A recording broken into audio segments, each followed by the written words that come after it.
Hi guys, मैं महेश अग्रवाल और स्वागत करता हूं आपका EIH इंस्टीट्यूशन में। गाइस, EIH इंस्टीट्यूशन में अभी तक हम ग्रुप थ्योरी कंप्लीट कर चुके हैं। लीनियर और रियल के लेक्चर्स अपने कंटिन्यूसली चल रहे हैं। इसके साथ साथ अब मैं आप लोगों के एग्जाम के लिए टेस्ट सीरीज लॉन्च करने जा रहा हूं फ्री ऑफ कॉस्ट। इसमें सभी तरह के टेस्ट होंगे, सभी टॉपिक्स पर टेस्ट होंगे। Topics like real, linear, group, OD, PD, integral calculus, integral equation जो कि अपने नेट गेट में आती है, सीओवी यानी कि कैलकुलस ऑफ वेरिएशन जो कि नेट गेट में आती है, ठीक है, इंटीग्रल कैलकुलस, वेक्टर कैलकुलस, जो सारे टॉपिक्स है ना, like exam JAM, NET, TIFR, GATE, इन 4 एग्जाम्स को मैं मेनली टारगेट करूंगा। इनके लिए आपको free of cost test series यहाँ पर प्रोवाइड करी जा रही है। आपकी हाई डिमांड थी, बच्चे मेरे से कह रहे थे कि सर टेस्ट सीरीज कीजिए, टेस्ट सीरीज कीजिए, तो आपके लिए फ्री ऑफ कॉस्ट ये टेस्ट सीरीज में लॉन्च करने जा रहा हूँ। सो इस तरह के टेस्ट आपको आगे भी मिलते रहे, इसके लिए आपको क्या करना होगा, चैनल को सब्सक्राइब कीजिए, वीडियो को लाइक कीजिए और इसे अपने फ्रेंड्स के साथ भी शेयर कीजिए ताकि उन्हें भी इसका पूरा बेनिफिट मिल सके। Okay, so let's move to the first question of our test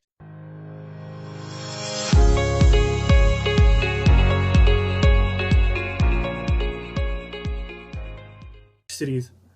so the question is कि if v equals to function from R to R, है ना, इज अ वेक्टर स्पेस। अपन ने लीनियर अलजेब्रा में पढ़ा था कि फंक्शंस का सेट क्या बनता है, वो मेरा वेक्टर स्पेस बनता है with w equals to f element of v, f0 equals to 0, f1 equals to 0। इसका मतलब w में वेक्टर स्पेस v के वो एलिमेंट्स आ रहे हैं, वो फंक्शंस आ रहे हैं जिनकी 0 पर और 1 पर वैल्यू क्या है, बिल्कुल 0 है। Then find the functions f1 and f2 from the given options such that beta is basis of v by w. Okay, beta is basis of what, v by w। अब v by w अपना क्या बनता है, quotient space बनता है, ठीक है। Quotient space यानी कि कोसेट। कोसेट में किस तरह के एलिमेंट आते हैं, v by w है तो v प्लस w, इस तरह का एलिमेंट आएगा। ओके, किस तरह का, v प्लस w। अब अगर मेरा v एलिमेंट ऑफ w बन जाता है, खैर ये तो मैं पहला बता चुका हूँ ग्रुप थ्योरी में, लेकिन फिर भी मैं आपको एक छोटा सा इंट्रोडक्शन दे देता हूँ वापस कि अगर मेरा v एलिमेंट ऑफ w बन जाता है तो इसका मतलब क्या हुआ, v plus w equals to w। Okay, और ये w क्या बन जाता है मेरा, फिर जीरो एलिमेंट बन जाता है मेरा ये। सो मुझे क्या करना है, मुझे करना है बीटा को एक बेसिस बनाना है, ठीक है। f1 एंड f2 मेरे इस तरह के होने चाहिए कि मेरा बीटा बेसिस बन जाए। बेसिस मतलब कि इसमें नॉन जीरो एलिमेंट होने चाहिए, सबसे पहली बात तो सारे के सारे। इसका मतलब क्या हुआ, f1 plus W, f2 plus W, ये दोनों मेरे पास क्या होना चाहिए, ये दोनों एलिमेंट मेरे पास नॉन जीरो होने चाहिए। इसका मतलब क्या होना चाहिए कि मेरा f2 भी w का एलिमेंट ना हो और f1 भी मेरा w का एलिमेंट ना हो। ओके, सो इस तरह के मुझे f1 और f2 निकालने हैं। अब सीधी सी बात है कि ये जो f1 f2 फंक्शन है वो कहां से आएंगे मेरे पास, वो आएंगे मेरे पास v से आएंगे। ओके, w से तो मुझे लेने नहीं है, तो चलो देखते हैं कि इसमें से f1 और f2 पॉसिबिलिटीज क्या हो सकती है। Okay, so f1 equals to first option, f1 equals to sine pi x. Okay, ये गाइस मैं first time pen tab use कर रहा हूं तो कोई बात नहीं, आदत हो जाएगी। So f1 equals to sine pi x, f2 equals to x minus 1। Okay, so now find the values of f1 and f2 at the point 0 and 1। तो f1 एट 0 कितना आएगा, sine pi into 0 equals to 0, and f1 at 1 sine pi into 1 equals to 0, and f2 at 0 कितनी आएगी, -1, f2 eight 1 कितनी आएगी, 0। सो देखो f2 तो मेरा w का एलिमेंट नहीं है, f2 मेरा वो तो w का एलिमेंट नहीं है, बट f1 मेरा w का एलिमेंट है। इसका मतलब क्या हुआ कि मेरा f1 प्लस w क्या हो गया, w के इक्वल, यानी कि 0 एलिमेंट के इक्वल हो गया। 0 एलिमेंट आ गया, इसका मतलब क्या हुआ कि मेरा बीटा, ये मेरा बीटा बेसिस नहीं बनेगा अगर मैंने f1 ऐसा यूज किया है तो। इसका मतलब a डिस्कार्ड हो गया। b को चेक करो, f1 equals to x, f2 equals to x minus 1, ठीक है। So f2 equals to x minus 1 अपन ने यहाँ पे लिया था, देख लो ये w का एलिमेंट नहीं है। अब f1 इक्वल्स टू b के लिए f1 इक्वल्स टू x देके देखो, सो f1 एट 0 कितनी आ रही, 0, f1 एट 1 कितनी आ रही, 1। इन दोनों से क्या पता चलता है अपने को कि भाई f1 not element of w। f1 भी मेरा एलिमेंट ऑफ w नहीं है, f2 भी मेरा एलिमेंट ऑफ w नहीं है, देख लो इधर f2 भी मेरा एलिमेंट ऑफ w नहीं है। साथ के साथ कि मेरे ये f1 एंड f2 ये दोनों क्या है, मेरे li है, क्या है, मेरे li फंक्शन है। इसका मतलब क्या हुआ कि अगर मैं f1 को x और f2 को x माइनस 1 लेता हूं तो मेरे पास बीटा क्या बन जाएगा, बेसिस बन जाएगा, क्योंकि ये नॉन जीरो है, इसके साथ साथ F1 F2 क्या हो गए, एल आई हो गए। ठीक है, सिमिलरली देखो F1 की 0 पे वैल्यू कितनी, 0, F1 की 1 पे वैल्यू कितनी, sine 1, which is non zero. इसका मतलब F1 मेरा एलिमेंट ऑफ W नहीं है। सिमिलरली देखो F2 की 0 पर वैल्यू कितनी आएगी, 1 आएगी, और F2 की 1 पर वैल्यू कितनी आएगी, 0 आएगी। सो F2 की 0 पर वैल्यू कितनी आ रही है, 1 आ रही है, 1 नॉट इक्वल टू 0। इसका मतलब क्या हुआ कि F2 मेरा W का एलिमेंट नहीं है। इसका मतलब क्या हुआ कि ये दोनों मेरे नॉन जीरो एलिमेंट हो गए, F1 plus W and F2 plus W, दोनों के दोनों इस केस में मेरे पास नॉन जीरो एलिमेंट हो गए। इसके साथ साथ F1 एंड F2 दोनों क्या हो गए, मेरे पास Li हो गए। इसका मतलब क्या हुआ कि हाँ, अगर मैं F1 और F2 इस तरह के लेता हूं तो मेरे पास ये बीटा क्या बन जाएगा, एक बेसिस बन जाएगा। ओके, सिमिलरली आप देख सकते हैं डी में कि F1 इक्वल टू एक्स, ठीक है, ये तो ओके है, ये तो W का एलिमेंट नहीं है, बट ये F2, ये देख लो, ये W का एलिमेंट है, क्योंकि 0 पे भी 0 हो रहा है, 1 पे भी 0 हो रहा है, ये F2 एलिमेंट ऑफ W। इसका मतलब क्या हुआ कि F2 प्लस W क्या बनेगा मेरे पास, ये बनेगा W। ठीक है, W बन गया, 0 एलिमेंट बन गया, 0 एलिमेंट बन गया, तो इसका मतलब क्या हुआ, ये बीटा मेरा बेसिस नहीं हुआ। तो इसका आंसर क्या हुआ, बी और सी इसका आंसर। अच्छा, सो अब एक चीज मैं आपको ये बताना चाहूंगा कि भाई ये क्वेश्चन तो हो गया, अब क्वेश्चन से बाहर मैं एक चीज आपको बताना चाहता हूं कि ये जो अपन क्वेश्चन करेंगे ना इस टेस्ट सीरीज में, इस टेस्ट सीरीज में क्वेश्चन, हर एक क्वेश्चन का मार्क होगा, यानी कि कुछ कितने नंबर का क्वेश्चन है वो आपको मुझे बताना है। उसके लिए मैं आपको क्या करूंगा, एक मार्क क्वेश्चन दूंगा, जिसकी क्या आएगी, एक न्यूमेरिक वैल्यू आएगी, एक न्यूमेरिक वैल्यू। जैसे मान लो इसकी वैल्यू 5 है, ये क्वेश्चन है अपना मार्क क्वेश्चन, इसकी वैल्यू 5 है। इसका मतलब क्या हुआ कि ये क्वेश्चन मेरा कितने नंबर का था, 5 नंबर का क्वेश्चन था। ओके, सो आपको क्वेश्चन के नंबर एक और क्वेश्चन सोल्व करके पता लगाना होगा। ओके, और वो क्वेश्चन मोस्टली किसी और टॉपिक से होगा, लाइक अगर ये मैंने लीनियर से ले लिया तो ये आपका पीडी से आ गया, अलग अलग टॉपिक हो गए ना। इस तरह से आपका क्या होगा, एक क्वेश्चन अपन सोल्व करेंगे, उसके हेल्प से अपने 2 क्वेश्चन सोल्व होंगे। आई बात समझ में? तो चलो, अब क्वेश्चन तो अपन ने सोल्व कर लिया, बी और सी, ठीक है, इसके आंसर आ गए। अब देखते हैं कि कितने नंबर का क्वेश्चन था, ये अपना क्वेश्चन कितने नंबर का था। ओके, तो सबसे पहले तो मैं आपको बता दूं कि ये पीडी का क्वेश्चन है, पीडी पार्शियल डिफरेंशियल इक्वेशन। जो आप नेट गेट की तैयारी कर रहे होंगे ना, ये क्वेश्चन गेट के स्टूडेंट्स के लिए बहुत ही ज्यादा इंपॉर्टेंट होने वाला है। ठीक है, अगर उन्होंने ये क्वेश्चन देखे u t equal to u x x t greater than 0 और ये इस तरह की, ठीक है, तो इसका मतलब क्या हो, और ये एल्सवेयर, मेनली ये एल्सवेयर, अगर आप गेट की प्रिपरेशन कर रहे हो और आपने देखी है तो इसका मतलब ये है कि आपको पता होना चाहिए कि ये हीट इक्वेशन है, heat equation of infinite length, infinite length. ठीक है, ये अपनी हीट इक्वेशन है। तो चलो क्वेश्चन पढ़ते हैं, फिर अपन इसको सॉल्व करते हैं।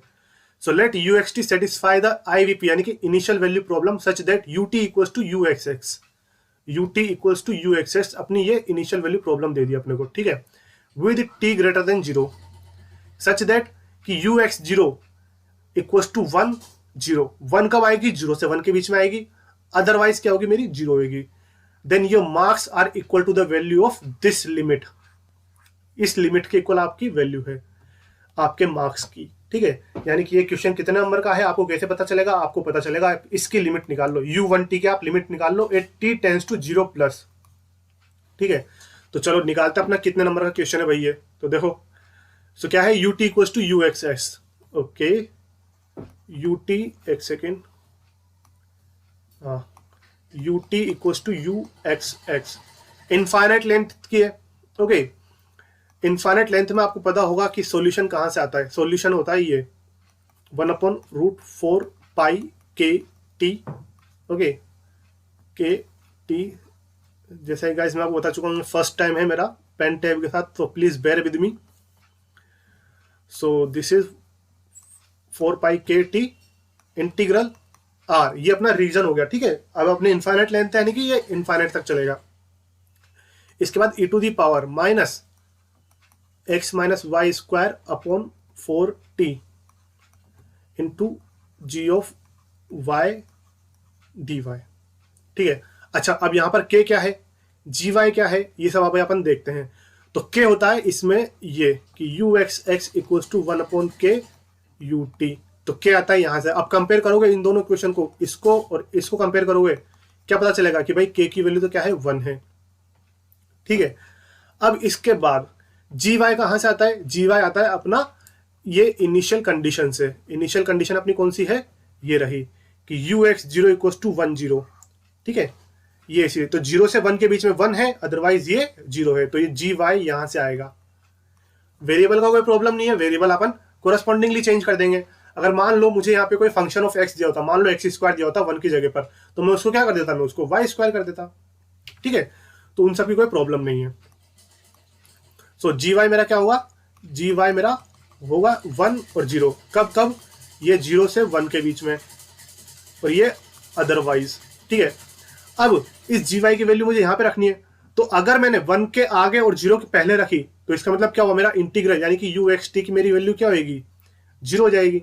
सो इसका मतलब क्या है, जो मेरा आंसर निकलेगा वो कहां से निकलेगा, 0 से 1 के बीच में निकलेगा।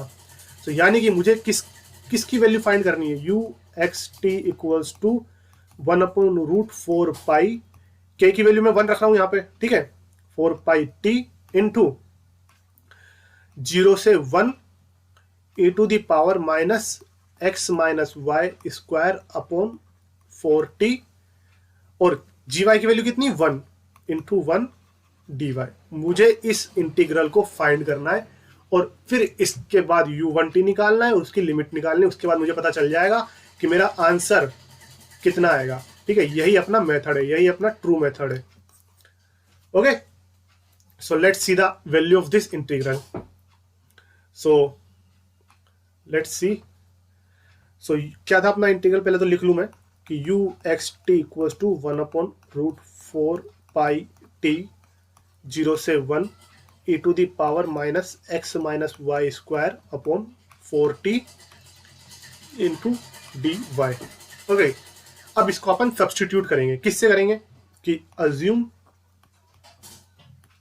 दैट कि x minus y upon under root of 4t equals to z. Integration करना है, कैसे भी करो, आप जानते हो, लेकिन मैं आपको बताने वाला हूं। और ये इंटीग्रेशन वैसे तो मैं नहीं करता, मैं आपके ऊपर छोड़ देता डायरेक्ट आंसर बता के, लेकिन इस इंटीग्रेशन में खास बात है, वो मैं चीज इसलिए मैं आपको बता रहा हूं। ओके, अब देखो अपन इंटीग्रेशन किसके रेस्पेक्ट में कर रहे हैं, y के रेस्पेक्ट में। ठीक है, यानी कि यहाँ पे x कांस्टेंट की तरह बिहेव करेगा, x और t।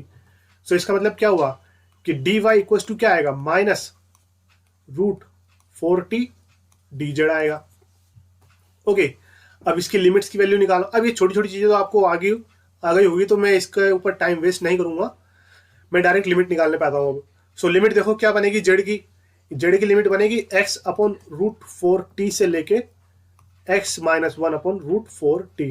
Upper and lower limit मैंने रख दी, ये ऐसी बन गई। Okay, so now I am putting it here कि u x t equal to 1/√4πt।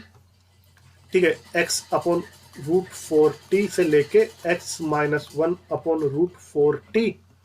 Okay, e to the power minus Z square. भाई ये x minus y upon √4t है ना, तो देखो इसका स्क्वायर ही तो है, x माइनस वाई का स्क्वायर, √4t का स्क्वायर 4t।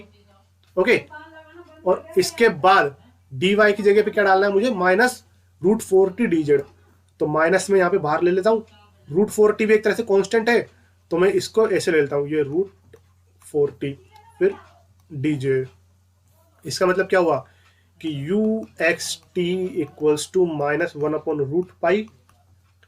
ठीक है, इसके बाद x/√4t, x minus 1/√4t e to the power minus Z square dz। ठीक है, इसको इक्वेशन नंबर 2 में नाम दे देता हूं।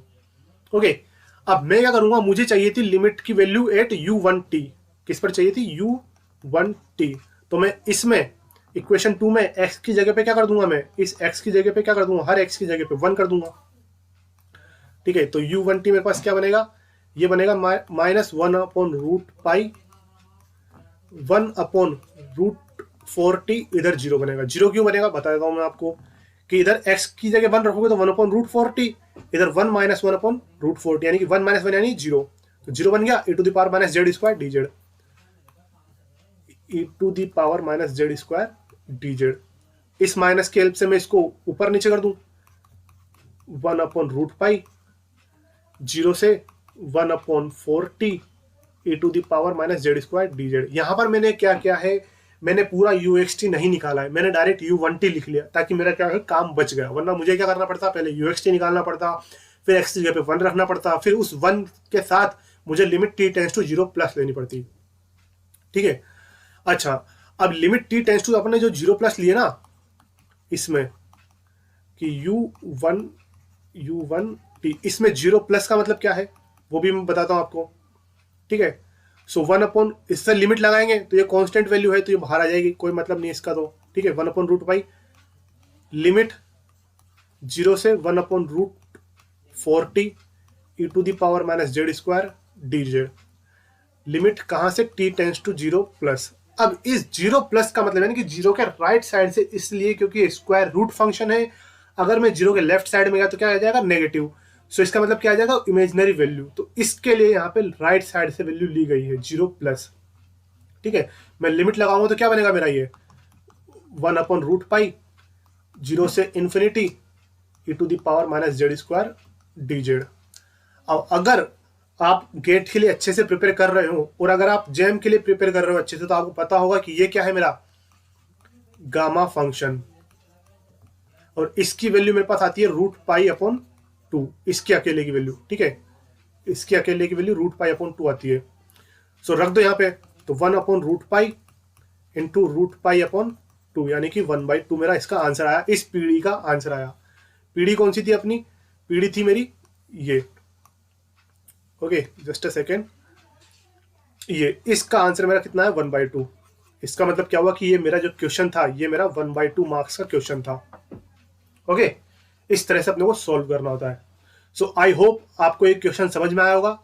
अब अपन करेंगे, मैं आपको एक फॉर्मूला और दिखाता हूं, मैं अच्छा सा फॉर्मूला है वो। ठीक है, उसको याद रखना, आप जेम के लिए भी काम आएगा ये आपके नेट के लिए भी काम आएगा, ये आपके गेट के लिए भी काम आएगा। तो कौन सा है, देखो, zero to infinity x2n E to the power minus A X square D X. ये गामा फंक्शन की हेल्प से, ये डिफ्रेंशिएशन अंडर इंटीग्रेशन की हेल्प से निकलता है ये। ठीक है, सो इसकी वैल्यू मैं डायरेक्ट लिख देता हूं आपके लिए कि root pi upon A N plus 1/2, ये पावर में है, ए की पावर n प्लस 1/2 इंटू 1 3 5, ये कहां तक 2n माइनस 1 तक upon 2 to the power n plus 1। ये फॉर्मूला बहुत ही ज्यादा इंपॉर्टेंट होने वाला है आपके लिए। इस फॉर्मूले को आप याद रखोगे हमेशा। इसी की हेल्प से अपन ने इस गामा फंक्शन की वैल्यू लिखी थी, e to the power minus Z square D z. ठीक है, zero to infinity e to the power minus Z square D z. अब यहाँ पे n की वैल्यू क्या है, n की वैल्यू यहाँ पर जीरो है, यानी कि x की पावर 0 1 हो जाता ना, तो इसलिए n की वैल्यू यहाँ पर क्या है, जीरो है, और a की वैल्यू क्या है यहाँ पर 1 है। तो रख के देख लो आप भले एक बार, रूट पाई अपॉन 1 की पावर 0 प्लस 1/2 इंटू, अब n की जगह पे क्या रखना है, 0 रखना है। सो ये क्या बनेगा मेरे पास, -1 1 3 5, ये कहां तक 2 इंटू 0 माइनस 1। ओके, यानी कि मेरे पास ऊपर 1 ही बचेगा ये total, upon 2 to the power 0 plus 1। क्या बना ये, इधर ये 1 हो गया, इधर ये 1 हो गया, इधर ये 2 टू द पावर 1 बनेगा, यानी कि ये 2 हो गया। क्या बन गया, root pi upon 2, root pi upon 2, ये इसका आंसर है। सो आई होप आपको ये क्वेश्चन अच्छे समझ में आ गया होगा। इस क्वेश्चन में अपन ने लीनियर और पीडी दोनों को अपन ने सोल्व किया। पीडी का ये क्वेश्चन में आपके लिए बहुत ही ज्यादा इंपॉर्टेंट है, तो लीनियर का ये क्वेश्चन भी आपके लिए बहुत ही ज्यादा इंपॉर्टेंट है। मैं इसको बोलूंगा मार्क क्वेश्चन। अब से हम हर एक टेस्ट सीरीज के हर एक क्वेश्चन में मार्क क्वेश्चन लेकर आएंगे। मार्क क्वेश्चन सेम इस तरह का होगा, मेन क्वेश्चन अलग होगा, मार्क क्वेश्चन अलग होगा, दोनों के टॉपिक अलग अलग होंगे। बहुत ही रेयर चांसेस होंगे कि आपको दोनों सेम टॉपिक से देखने को मिल जाए, लाइक दोनों रियल के या फिर दोनों लीनियर या दोनों ग्रुप, दोनों इंटीग्रल कैलकुलस के, दोनों लिमिट के, बहुत ही कम ऐसा होगा। ठीक है, सो इस तरह से अपन अपनी इस टेस्ट सीरीज को चलाने वाले हैं। सो आई होप आपको ये वीडियो पसंद आई होगी, आपको ये लेक्चर पसंद आया होगा। If you like it then subscribe to the channel. Thanks.